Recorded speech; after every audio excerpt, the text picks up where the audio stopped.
I kind of alluded to the fact that I bought one of my bucket list tractors last week. So this is either a 1959, 60, or 61 David Bradley. I forget what they called these at the time. It wasn't a 725, it was before that. And this isn't exactly the tractor that I've been after for many years, but it's close.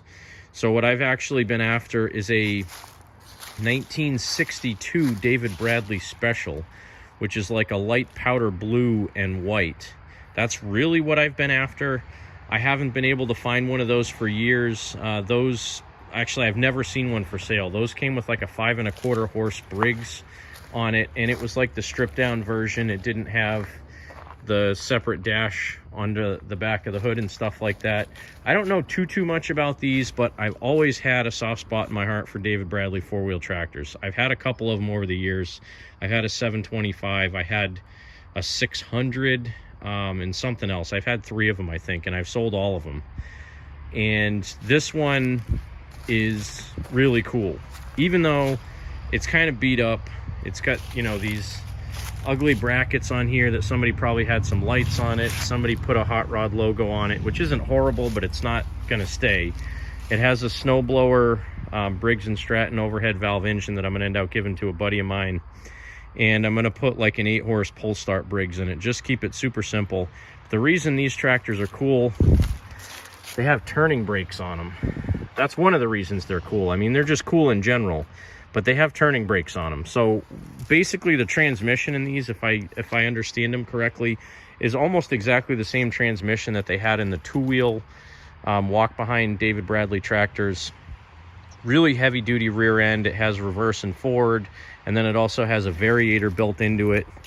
So they're kind of unique tractors. Again, you can see the turning brakes here and here on the rear end. You can use a lot of the same stuff that you use on a Suburban, a regular Sears tractor. You can put a 3-point hitch on here.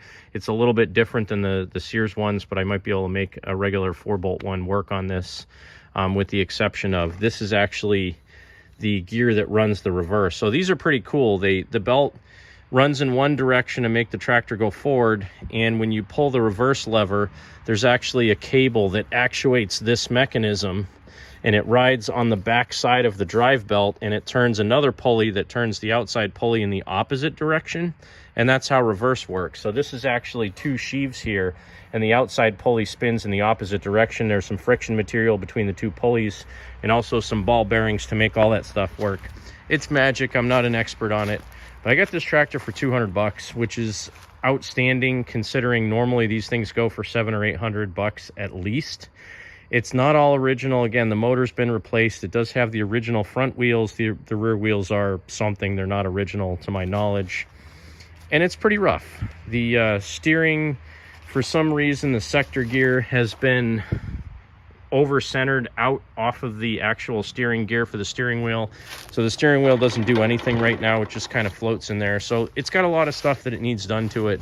But I'm going to pull the motor out of it and start cleaning it up. And like I said, I'm going to paint it powder blue and white to make it look like a 62 David Bradley Special.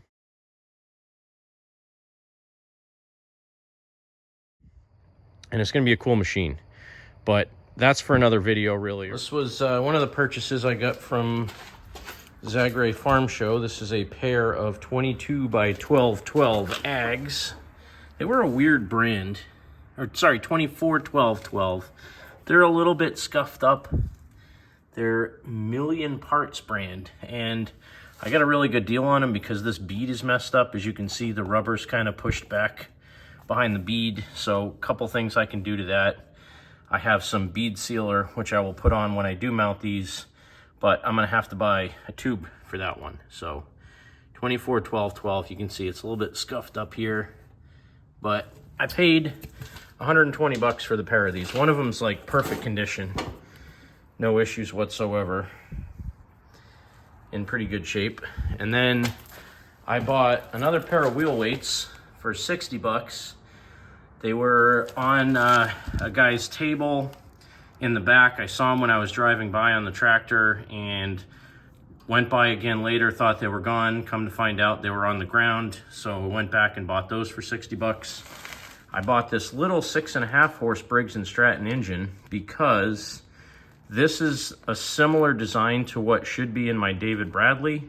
And I was either going to run a 6.5 horse or an 8 horse. I ended up picking up an 8 horse as well.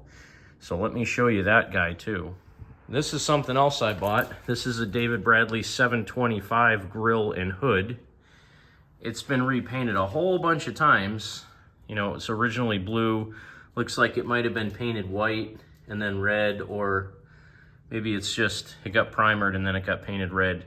But I picked that guy up for 40 bucks because I couldn't pass it up. I may actually try to see if it'll fit on this 68 chassis, because that one right now I don't have the original grill and hood for it because it's on one of my loaders.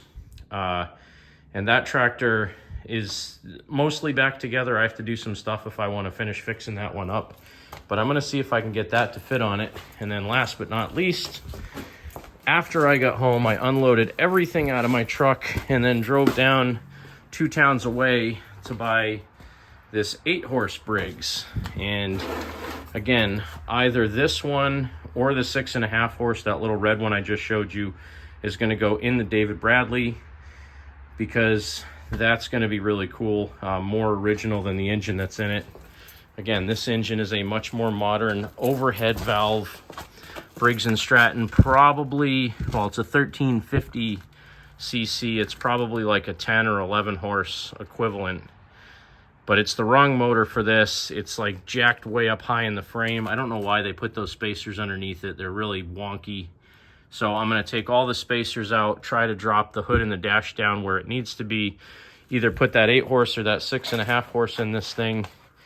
And then this tractor really needs a lot of attention. So it's going to be a cool little project though. I can't wait to get on this guy. I'll probably start working on it in the next couple of days. That's just a very, very short update video. I haven't really done a whole lot since Zagray last week, and I have just been absolutely worn out from work. Super stressed out with stuff that's going on, trying to get new people hired because I had somebody leave the company, and it's not been fun. So trying to get all the stuff back together, get my head back on straight so I can get some projects done before fall. I have driving lights that need to go in my push bar, in my F-150, and my third brake light on my cap I need to wire up. All that stuff takes a little bit of time, so a lot of little projects I do need to get done before winter. But thanks for stopping in. Check out upcoming videos on Cranky Motorsports. I'm always going to have something coming out. I've been trying to put out more videos lately just to kind of keep people aware of what's going on. Not that I really have any obligation to do that, but I like making videos. I like working on stuff, so check back in soon. Thanks for watching Cranky Motorsports. Have a great night.